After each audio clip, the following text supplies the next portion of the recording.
Thank you so much once again for tuning into this exclusive video that we are bringing to you. These are some kind of videos that you cannot get them anywhere, you cannot watch them anywhere. So today we want to bring you a video that is focusing on pastors' kids. Now, most of you think or imagine that you know pastors' kids very well. You think that all their life is just smooth, things are running well on their end. But I want to challenge you that maybe or maybe not, you don't know them well. So today I'm glad to host one of Bishop's kid or Bishop's daughter, who is going to shed some light to us today about what they go through or how is life on their end. And so I would like to welcome you. Just introduce yourself and tell us a little about yourself before we start. Hi everyone, my name is Marigold Adhiambo Butino. I'm a bishop's daughter, as they call us PKs, pastors' kids, pastors' children. I'm glad to be here. I'm Bishop Luke's Jakoiwa's daughter and Mom Jean Luke. And I'm glad because he's my biological father and mother, and they're also my spiritual parents, because I serve under them in church. I'm very active in ministry, both in the praise and worship and also in the youth, partly in the children ministry.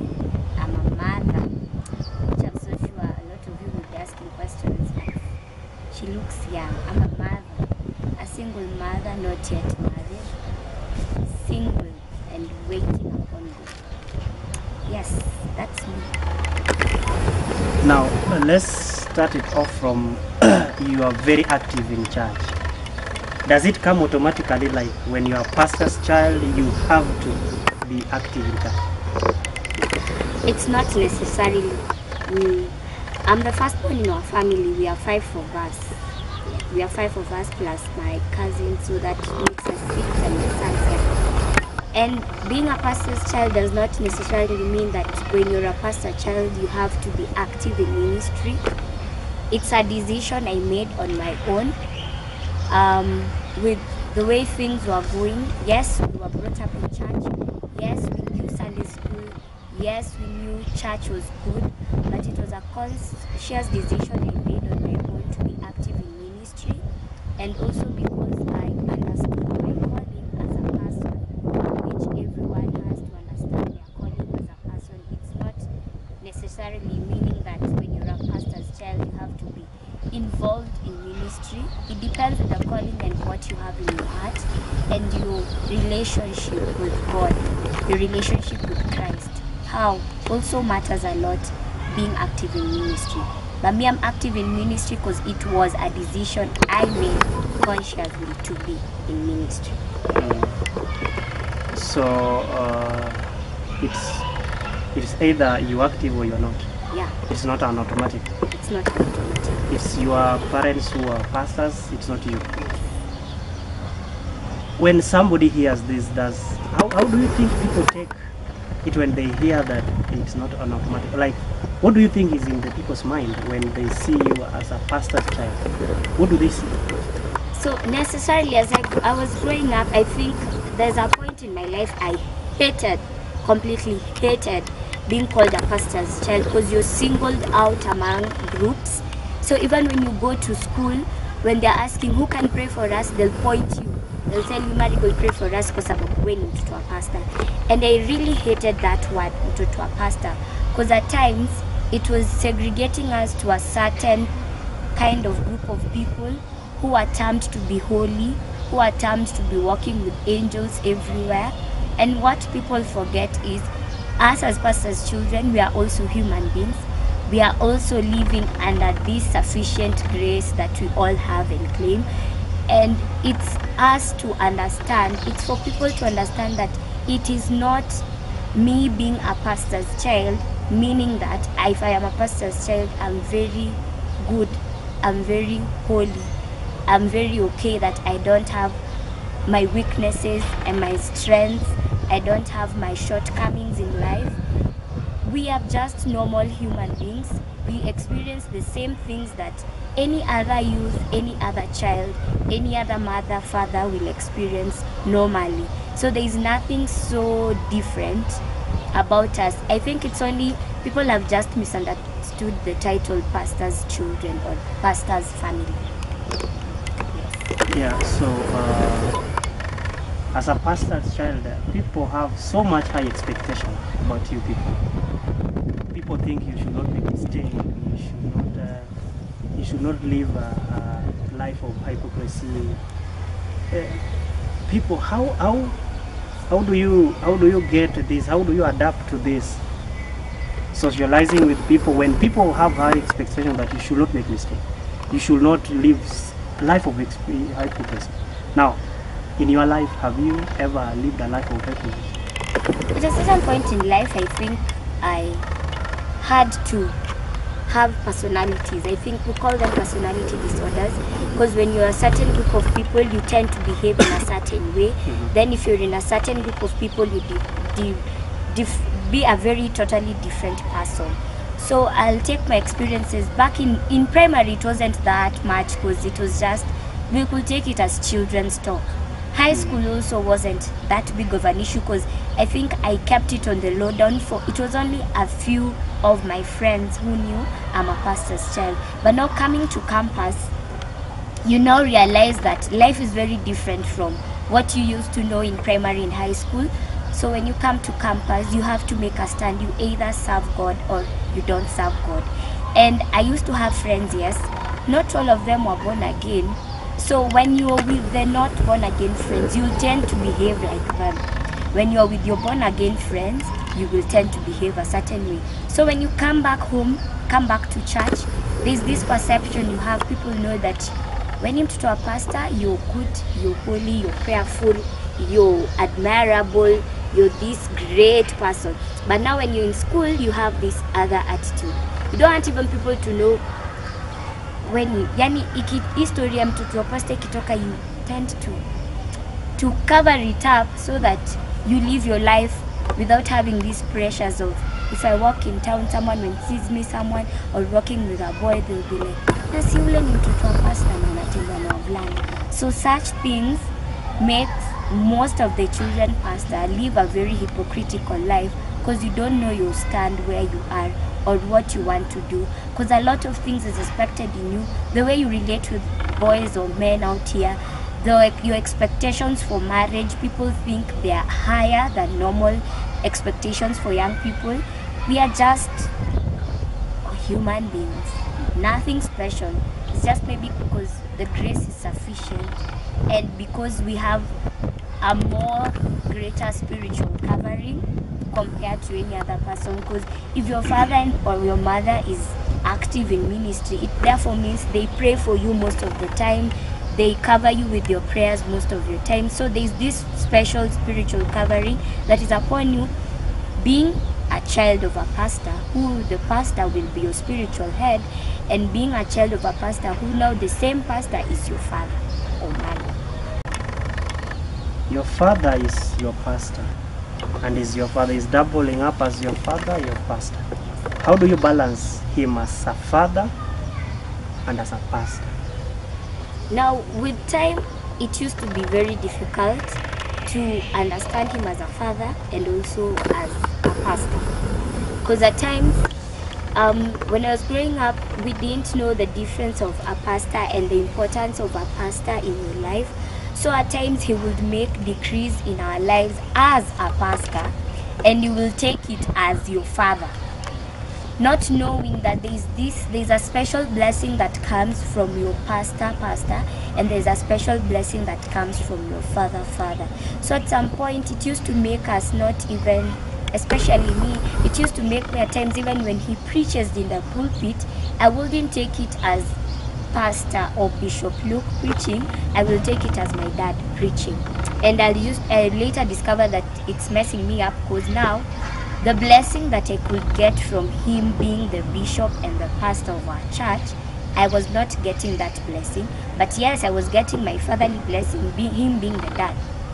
So I think now it was now clear when now mom started making it clear that when dad comes home, he is your father, and when he's in church doing ministry, he is your father. So we now started changing perspective. So when you're in church, we look at him as the bishop of the church. So when he says something, we are not taking it as that's my father speaking or that's my mother speaking. We take it as that's my spiritual head speaking over me. And now I started taking even keen interest when now he was declaring things upon my life. I was not now taking it as my father declaring things upon me, but now my pastor having the pastorly blessing to me. When he comes home, he'll give me his blessings, but now his blessings as a father over my life. So we have to differentiate, and most thing I think this is now a battle with also most pastors' children, because at times when they see their parents preaching, they're like, that's my father, that's my mother preaching, so there's no much big difference. But we should understand this, the pastoral blessing that comes from our parents, and there's also the fatherly, motherly blessings that comes from them, because the Bible is very clear when we say that we should respect authority, and him being the pastor of the church, it means he's the spiritual head over the church. So if you as the child don't respect the spiritual head, it means all these other people who are also looking at you will tend to also not take keen interest in him as the spiritual head. So it's very important for pastors' children to understand that when the parents speak as a spiritual head over them, it means they entirely take it as the spiritual head, but not the father. When he's back home, he'll be your father. And I'm so sure even as they preach, they don't forget that they are fathers and mothers of children out there. So it's for us to find a balance between the pastoral work and fatherly. Let's take it a little bit back a little bit. We are going well, but now you you introduced yourself as a single mother. I want you to tell us about being a single mother, being a pastor's daughter, and if I'm wrong, you are the firstborn of the pastor, and your mother. How did this come along, and how did it affect the ministry of your father?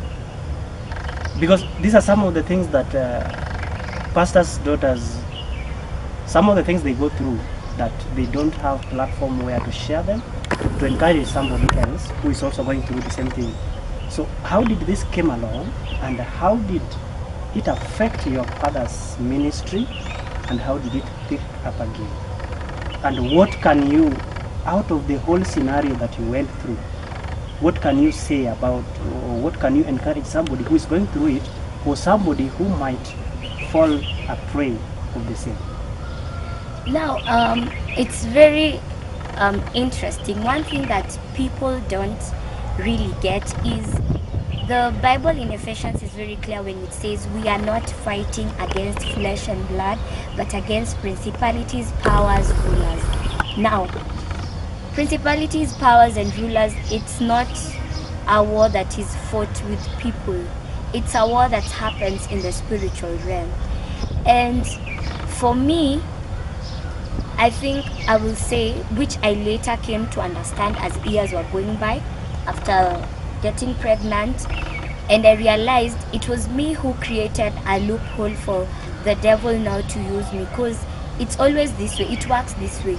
The enemy comes in very different forms, and the Bible is clear that the enemy is looking for someone to devour. He's like a roaring lion looking for someone to devour. So if he finds someone and falls prey to it, he takes the opportunity very well.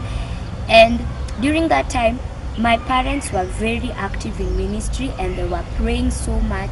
So I think the devil tried my father, didn't get a chance, tried my mother, didn't get a chance, and now he knew where to hit home hard. So me being the firstborn, and since when you're a firstborn, your parents have a lot of expectations from you. you're my firstborn, you'll be the best, you'll do this, you're the one who's going to make my name go further and all that. And when I discovered I was pregnant, I always tell people I gave the devil into my life. It's not that I'm calling the person who made me pregnant the devil, but I let the devil use me as an agent to destroy my father's ministry. And when I discovered I was pregnant, at first I kept it as a secret. The only person who knew was me and my sister. And we kept it till a certain point in life when I think around July, that was in 2012, around June, July, when my dad was doing his master's in Daystar University, and I discovered that yes, my tongue is now growing and it's starting to show, so people will start asking questions. But previously when people used to ask questions, I used to deviate the question. I used to laugh. It says, it's because I have a big body, I'm growing fat, I'm just at home, there's nothing. So for me, I was like, it's just growing fat, it's normal. So yeah. So when I now started noticing that I'm growing and truly my tummy was growing, I talked to my sister and we had pre-planned for going to a clinic to do an abortion. That was when I was already around 6 to 7 months pregnant. And we went to the hospital, we did all the arrangements, so we were to come back the following day. So because I had to go back home and pack a few stuff, then come to hospital the following morning. So in the following morning, my sister left for work. I remained at home, and thank God my grandmother was there, my late grandmother, and she was. So she was at home because she was coming for her son's graduation, and my mom. So we were there seated in the house, and I get a phone call from my dad.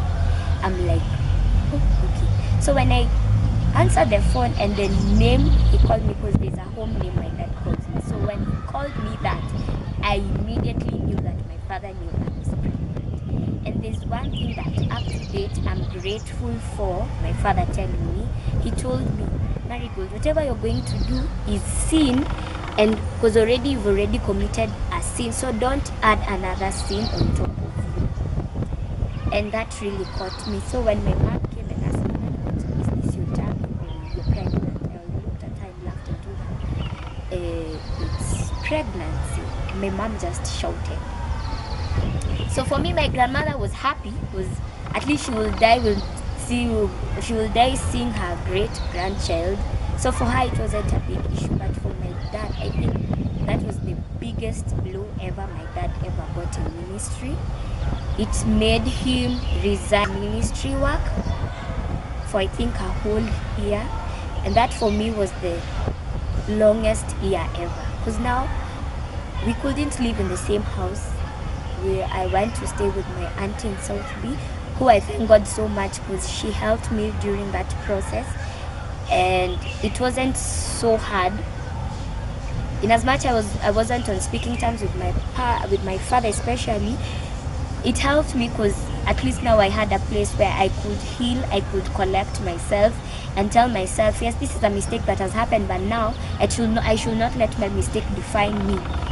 And it also gave my dad time to heal, and I think the healing process was good.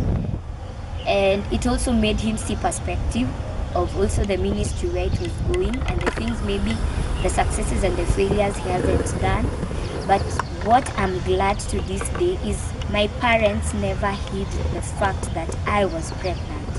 Because I've heard of stories where pastors' children, the same parents who are in ministry, have hidden the children's faults to a point it has cost them their ministry. But what I'm glad today is that my father did not compromise his integrity in ministry work.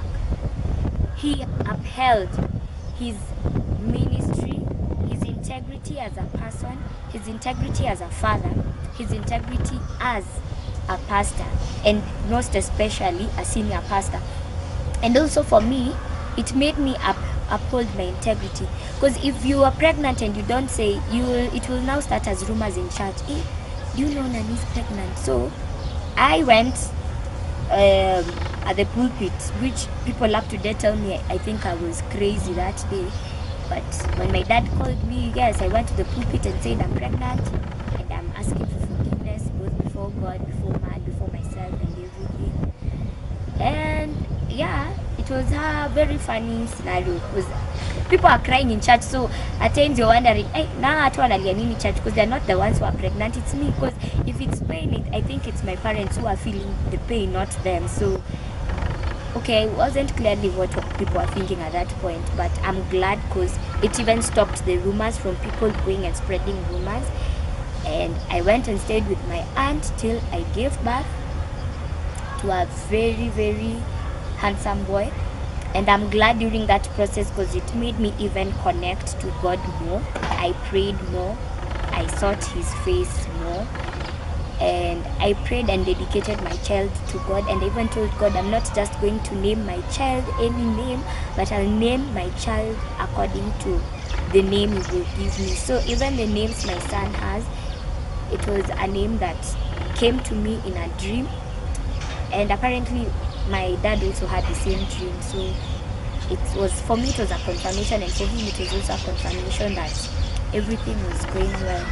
But now even after that, now for me to come now back in ministry actively after giving birth and now coming back to church, I wasn't that active because I was still in my nursing period.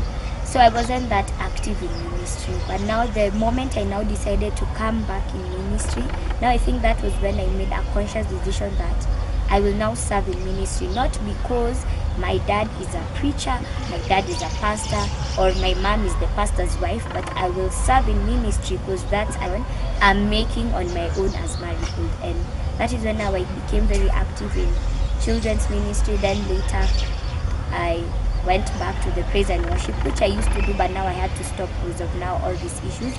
So I went now back, and I think it has been a good work till now, that I'm now currently the worship leader in our church, which I thank God, because such things don't just come out of anything, but it's also as a way of commitment that comes from God, and it's something that God gives you. And I'm glad because it has shaped me. And also during something I've forgotten, during that time when I was pregnant, I really thank God for the other pastors in our church, especially more Pastor Zedi and Pastor Imas. I think for Pastor Zedi, I remember he told me, Marigold, at this time a lot of things will come to your ears, but have earplugs in your ear. When someone tells you one thing and it's not right, let it come out from the other ear. And I was glad that in as much as I was feeling so down, but even my father was feeling down, but he had a base, a support system that really helped him to go back to come back to ministry in very, very, very, in a very mighty way. And I thank God so much for the people in my life, some who are my father's closest people, who have been with me throughout.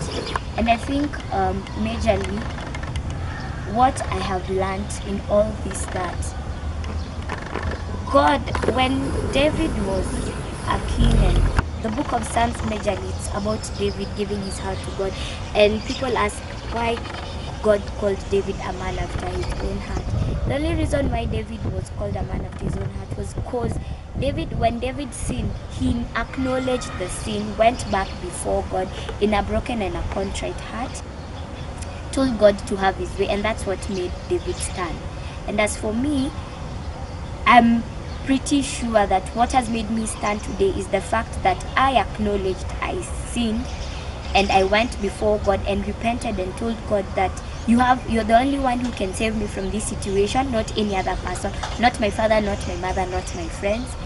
You are the only one, so I'm depending on you alone at this moment. So I'm here as me, so have your way. And I think that is what has made me stand, and that is what has made my relationship with God be what it is right now, because I can clearly say that I'm very strong and firm in ministry. I'm very strong in my beliefs in God. I'm very strong in my walk in salvation, and I can say I'm very strong in working out my salvation, because there is nothing that has given me much and greater joy than serving God. In as much as my father is a pastor, my mother is the pastor's wife, I I being the pastor's child. So it's just me. It's my decision. And I thank God for it.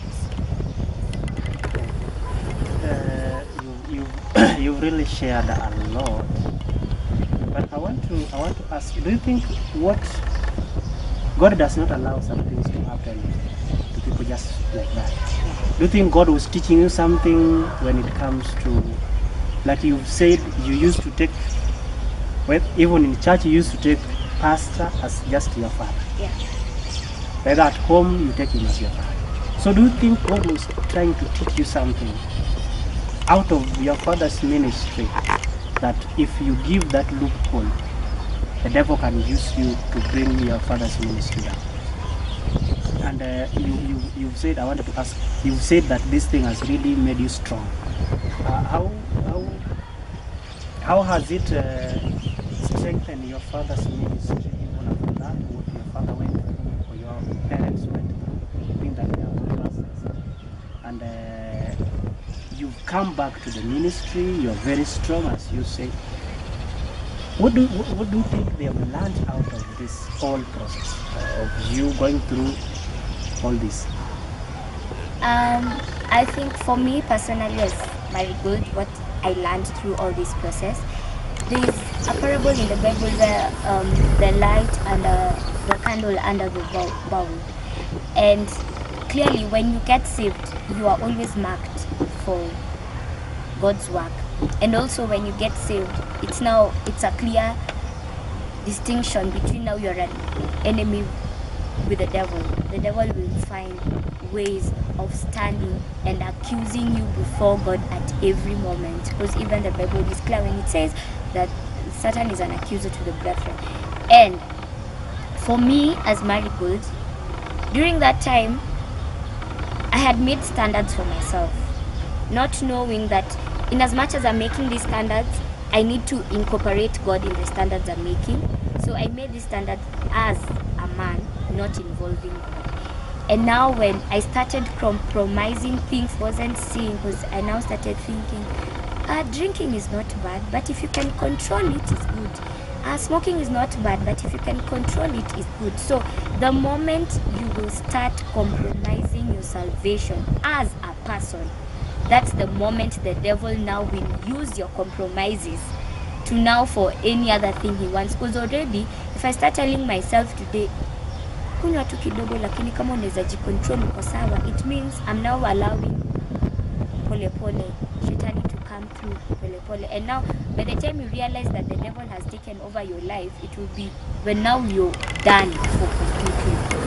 And I think for my parents, me, what I'd say up to date is whatever my dad did, acknowledging the shame, acknowledging name calling at that point, it made his integrity stand. Because there will be no one who will now come and tell my dad at even when he stands and starts condemning sin, there's no one who will come and tell him that hata ya mtoto wako ulificha.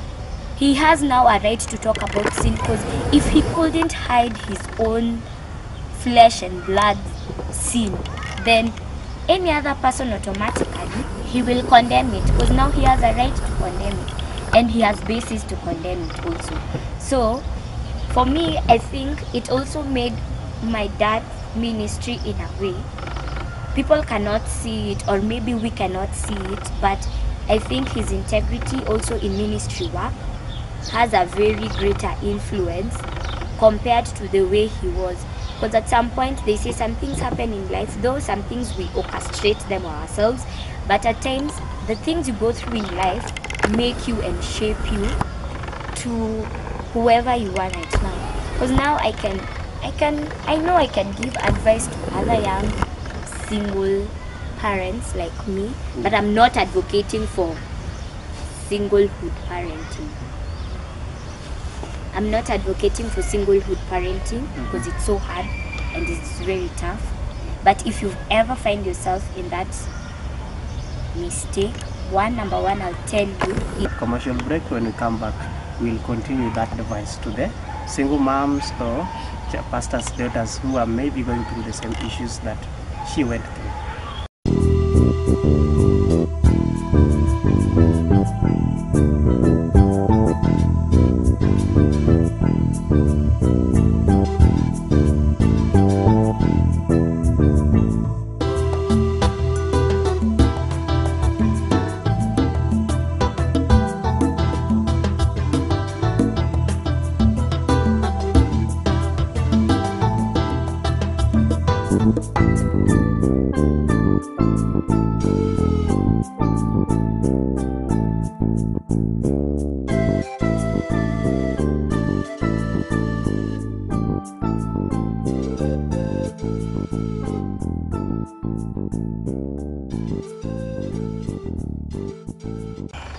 Welcome back. We are still continuing with the Marigold here, who is sharing, and you can really picture out that you thought you knew pastors' children or pastors' kids, as they are called, PKs, but I think your mind is changing that a little bit. You don't know them well, but here is Marigold, who has really poured out her heart to tell us exactly what they are going through. And this is not only her, this is most 90% of pastors' children or pastors' kids who are going through the same issues. And so Marigold, you stopped that you are talking about the advice that you want to give to the pastors' children or the single mothers, but I want you to preserve that a little. I'll give you the last take when you will be sharing out that. But I want to take you a little bit back. When you are going through all these processes, where was the father of the child? I clearly can't tell where the father of the child is, and I think I won't even dwell so much on that issue, because when I told him and there was no response that I got, so I left it at that. But I'm glad for my parents, in as much as I had sinned and I was pregnant and my parents had decided to take the blame and shame. I think most question people will ask was, why did my dad take me from his house to my auntie's house? And I'll say, for me, I found it was a wise decision because of the healing process, and not having to dwell on the issue all the time. Because when you do something and the person who's aggravated sees the person who aggravated him all the time, hiyo kuna bado ile hasira yuko lea ndani. So for me, being taken to my auntie was a decision we all made as a family, and also for the healing process to take through. And I'm glad my dad has been there, my mom has been there, emotionally, physically, financially. And to now, most people who know my dad and who know my son, they are the best of friends. They walk everywhere together, they do things together. My son has to go with my dad. I think all the time he's in holiday, he has to go with my dad to church and everything. So they're best of friends. And I'm glad because I haven't felt the brunt of suffering with my own son and suffering as a single mother, because at the end of the day, because when I got pregnant I stopped school, but at the end of the day my dad took me back to school, cleared my fees for my law school. I did my law school, got my law degree. I went to KSL, he was still paying my fees and still supporting my son and still supporting my other siblings. And I've done my KSL. Currently I'm now just waiting upon admission and God's grace to be able to finish the exams that I haven't finished and to be admitted as an advocate. But I will say, and I will not be shy about it, my parents have helped me in walking through this walk, and also my other spiritual parents have also helped me, praying for me and being with me. And also the church in itself has been with me, because in every way, so long as you acknowledge your mistake and move on with life, I think where we make more mistake is we now dwell on the mistake so much and forget the bigger picture at the end of the day. And for me, I think I didn't concentrate so much on the mistake. I concentrated on the bigger picture, and I think that's why I've come out strong the way I am, because I also have a good support system. Even during that time, I will clearly say I lost friends, but God has replenished friends for me, given me good, solid friends who have helped me. Yeah. So basically, I'll say my parents have been my greatest support. Sure. So let's talk about relationship. Now that you are, first of all, I want you to react on this as a pastor's daughter.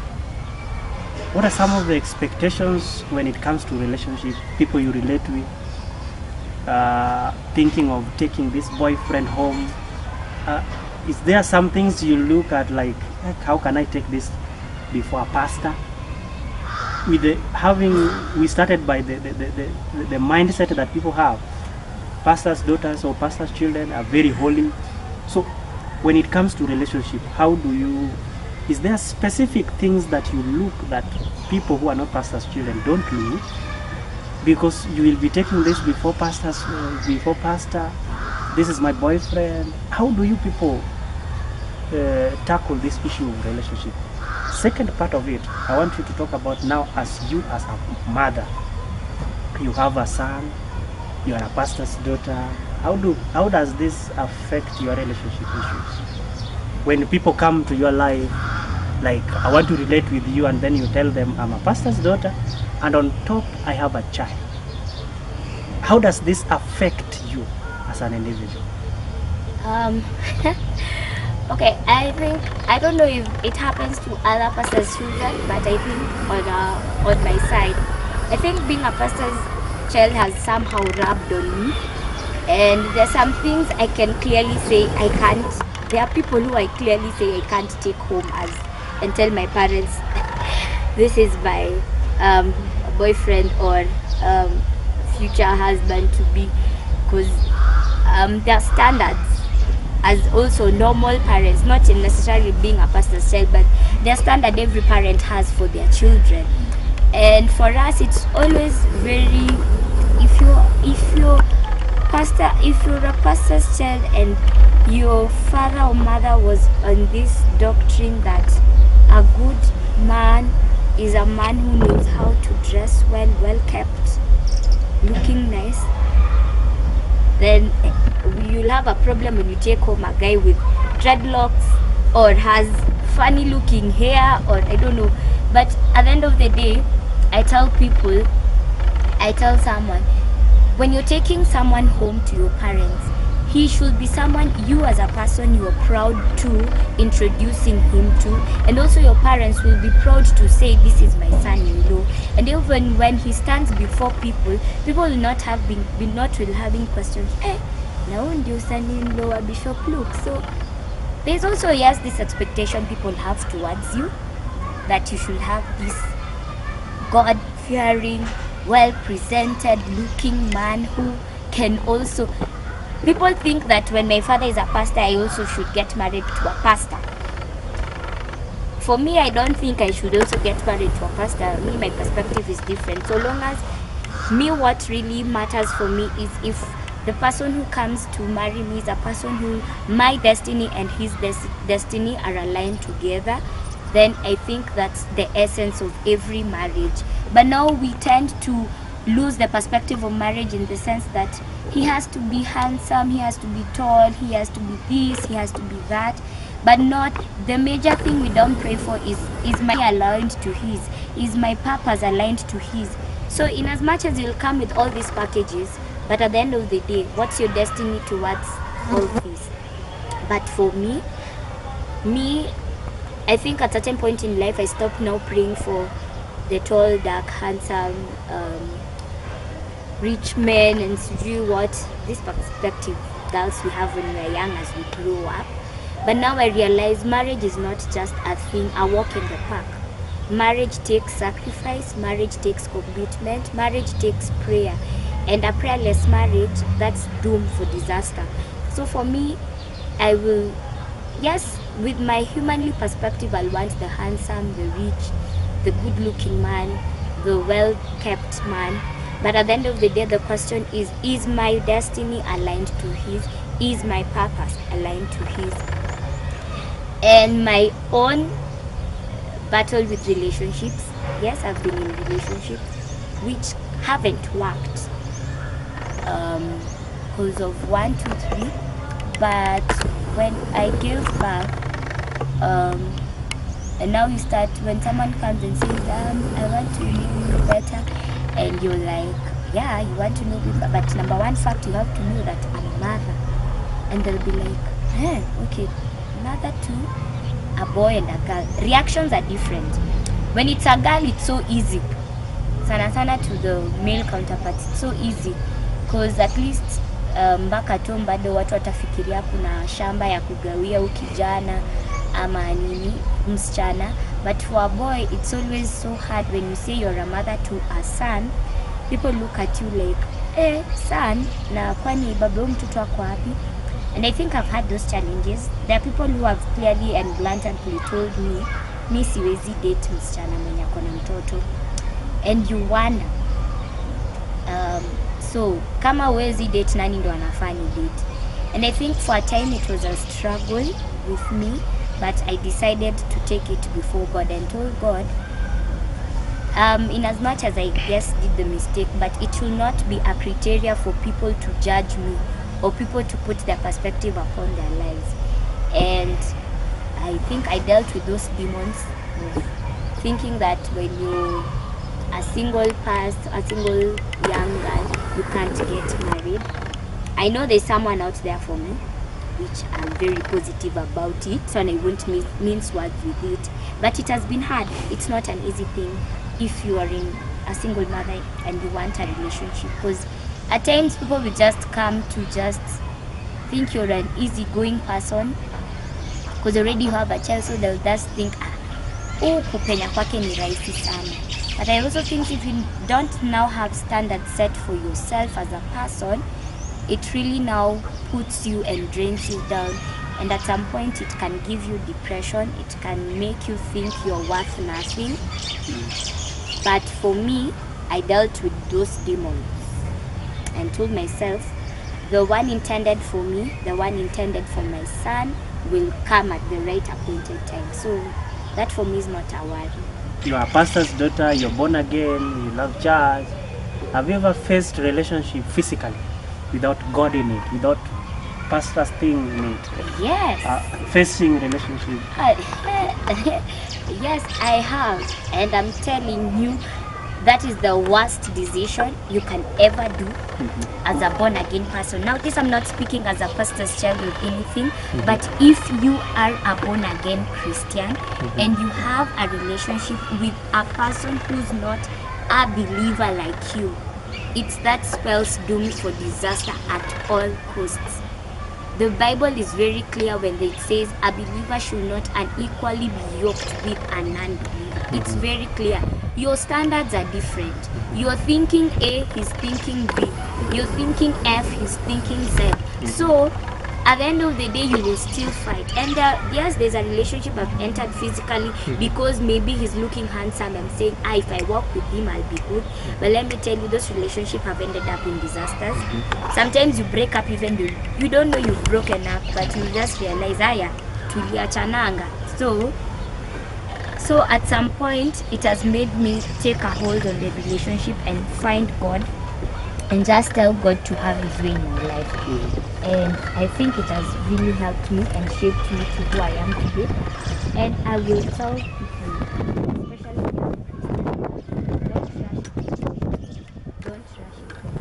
Other relationships are to take you away from your God-intended destiny, because when the devil sees that you're very active, and clearly people don't understand things because people don't take time to understand the spiritual matters, but when your destiny is bright, the devil will always find a way of destroying it. He will use relationship as a distraction.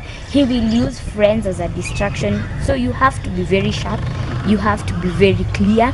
You have to know who you're serving at the end of the day. Any regret when it comes to relationship? I know, according to what you shared, the child issue could have brought some regret. But let's leave that child issue aside. After that, any regret? Maybe a relationship you entered into? The only regret I have is for not involving God in my relationship that I've broken up with. That's the only regret I have. Because when you're a Christian and you don't involve God in your dating relationship, it just spells doom for everything, be it your physical, spiritual, emotional, everything. It destroys you completely, because you start investing in things that are not even making more sense, even not bringing glory to God. I think that's my only regret in life. where I didn't involve God in my matters. But now the best achievement is not involving God in my previous matters has made me realize of the importance of having God in every issue of my life. Be it a very trivial or small matter, be it a big matter. For me, I think my consultation comes from God first. Then all other things. So if I get a clear go ahead from God, I'm sure I'm working with God on this thing. Have you forgiven him? Yeah, I have forgiven him. No. I hold no grudges because our Lord prayer is very clear. Forgive us as we forgive those who trespass. So there is no way you would go before God and pray, God forgive me by sin, and get your harboring heart and guilt and what. I've forgiven him, and I also, it was so hard for me to forgive. I'm not saying it's an easy process. It was hard. I learned forgiving is a process, but you also have to involve God in the forgiving process, because at the end of the day, he's still God's child. God views and looks at him as his own child. So if you want to harbor unforgiveness and hatred and bitterness, funny enough, it won't affect the other party, it will affect you. Sure. So if I could I get hung up on the fact that I haven't forgiven, I think I wouldn't have been the best mother I am for my son, because I'll be looking at my son and thinking, you're the product of that sin. So I will hate my child, reject my child, have bitterness towards my child, which is not a good atmosphere for my child. So I had to forgive myself first as a person, then forgive him as a person, and look at him in God's perspective, and now be able to love my son. But the mistake we make is we tell ourselves to mesamehea, but now when you look at the product, you're like, you're the product of that evil deed. I have forgiven him, but I can't forget. I can't forget. Yeah. So it's about forgiving and just letting God have his way.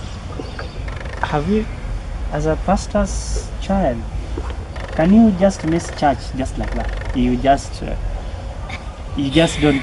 I just feel just don't feel like going to church today, and you just sit there. I think for us, I haven't had the privilege of missing church because I didn't feel like going. Because I think in my father's house it's a known rule. You can't miss church. The only time maybe you'll miss church is maybe you. Let me just interject. It's a rule. Okay, let's say it's a norm for people to go to church. Is it because he's a pastor, or is it because he's a father? Babangu amesema lazima tuende church, ama tunaenda kwa sababu baba ni mtumishi? Now, when I was growing up, it was because it was a rule in our house to go to church, so church lazima uende. But I was growing up, I discovered each church nikienda, I'm not going for my father.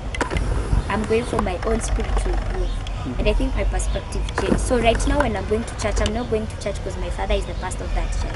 I'm going to church because it's fellowship. I'm going to church because I'm gaining my spiritual growth from church. And I don't want to miss the fellowship of the other Christians.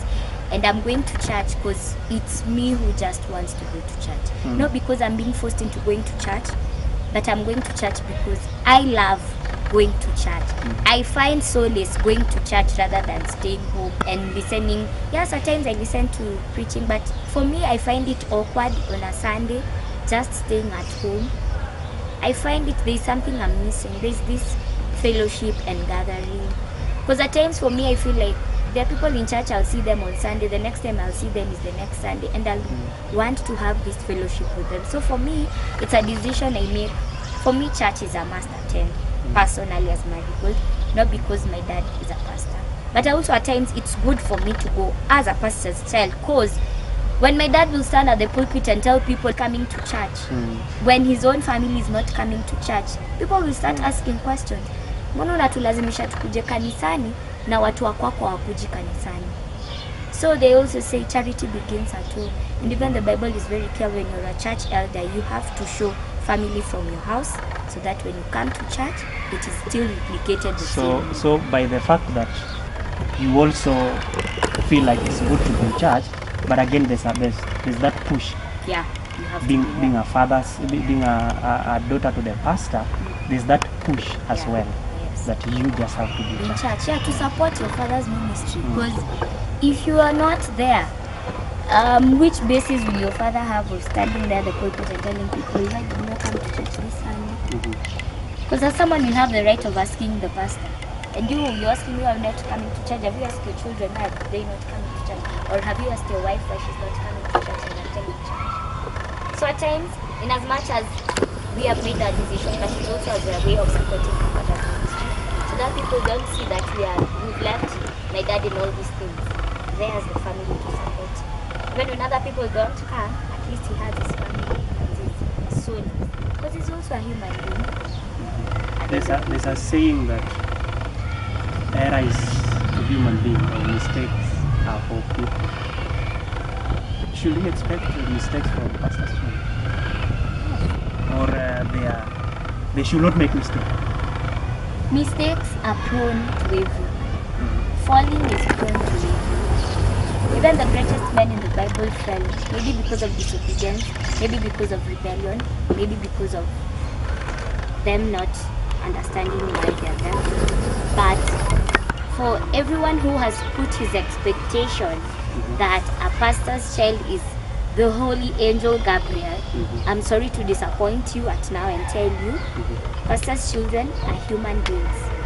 And if the pastor's child hasn't made a conscious decision on his own to stand in ministry, then he's prone for any other thing that comes his way. If he's not supporting his parents' ministry, he's prone for anything. It's now for them to accept that pastors' children are just normal children. They are prone to mistake anytime. They are prone to depression. They are prone to falling into temptations. They are prone into engaging in sex at young ages. But at the end of the day, it should not be a castigating point and throwing away pastors' children and telling them, nyinyi expectations zetu kwenu ni mnafaa mkue hivi na hivi na hivi. And for me, with what I've learned and also the experiences I've learned from my friends who are pastors' children is segregate pastors' children. The more they'll find love outside. So they'll think this is the norm and embrace it. But now when you tell them, yes, it's at times you fall, but you still come back. They'll feel this is home and this is where you do. But now we put them on a certain level that's why you find most pastors' children have personality disorders. When they're in church, they're one thing. When they're outside, they're totally different people. So mistakes is okay, but you learn from it. Now, we are taking the last bit of this interview and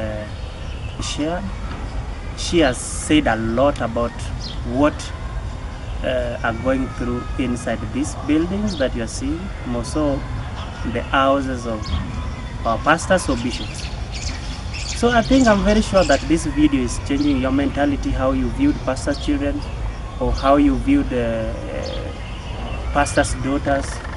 But now the last take, I want my guest here, Marigold, will be sharing that encouragement message, that advice message that is going to reach outside there, that is going to change some lives. Somebody might have been going through the same process or the same issue, the same task, the same problem or the same mantle that she went through or that she accomplished some few years ago. And she's here to share. She has shared out and now she wants to give the encouragement, the advice of how to go through it. And then finally she will talk to us something that we need to know about pastors' children. Something that you think is this way or is it sugar-coated? That is a very big question that we want her to tell us today. Something that people need to know about pastors' children or something that is happening in pastors' houses that we need to change our mind, because it's all about mentality. We think that they are living holy life, but maybe not, or maybe yes. She's here and she's going to take that last take about that. So my advice first to me being a girl, a young lady, is keep yourself till the right time comes. Don't compromise yourself at any cost for anything at any time. My advice as a single parent is when you've done that mistake and now you're raising your son or your daughter, raise your son in an environment or your daughter in an environment that is filled with love, that is filled with joy. Make him understand that he's not a product of that sin, but he's a product of a good destiny that will come out of it. And I wouldn't advise for any young girl to be a single mother. It's one of the hardest things to do in life. It's one of the tiring things to do in life. And don't ever be a single mother. Have your child or your children at the right time. And as a pastor's child, as a bishop's daughter, I want to say that it takes the grace and the mercy of God to be children, pastor's children, and it's not because we are any perfect from any person or we are any good from any person. It's just because it was our divine intended purpose. God intended us to be pastor's children. God intended us to be bishop's children. And it's not because we decided to be. In as much as we say it's our father's calling or our parents' calling, but at the end of the day, we as pastor's children need to support our parents in a very positive way in the ministries they are doing, and not engaging in other things that will bring it will lower down the integrity of our parents as pastors, because a lot of people are looking at them, a lot of people are looking at us. So we need to be very supportive of our parents' ministry, of the things they are doing that are creating change in the community. So we need to support them, whether it will be active in ministry or on the sidelines, but at least let people see that you're supporting your father's or your mother's ministry. I think that is where the mentality will clear of there's a perception of pastors' children to be holy or not. The other thing I want to say is what you don't know that happens in our parents' houses or in the houses we live in is one thing you have to be and one thing I want you to make you to know today is we are not fighting against flesh and blood, but against principalities, powers, and rulers. And if you don't know, parents, our pastors' houses are attacked on a very daily basis, spiritually. And if once the devil finds a loophole in a pastor's house, he will automatically use it, because he intends to destroy the ministry. He intends to destroy the basis of the church. So you people out there, if you have pastors, love your pastors with all the love. Love their families, love their children. Pray for them. Most of us don't pray for our pastors thinking that wanajiombea, but at times they have too much to do that they don't have time to pray even for their families. But what I'll urge you is, what you don't know, when you don't pray for your pastors, when you don't love them, you're making them prone to the devil. So love them and pray for them so much, so that their walk in Christ will not be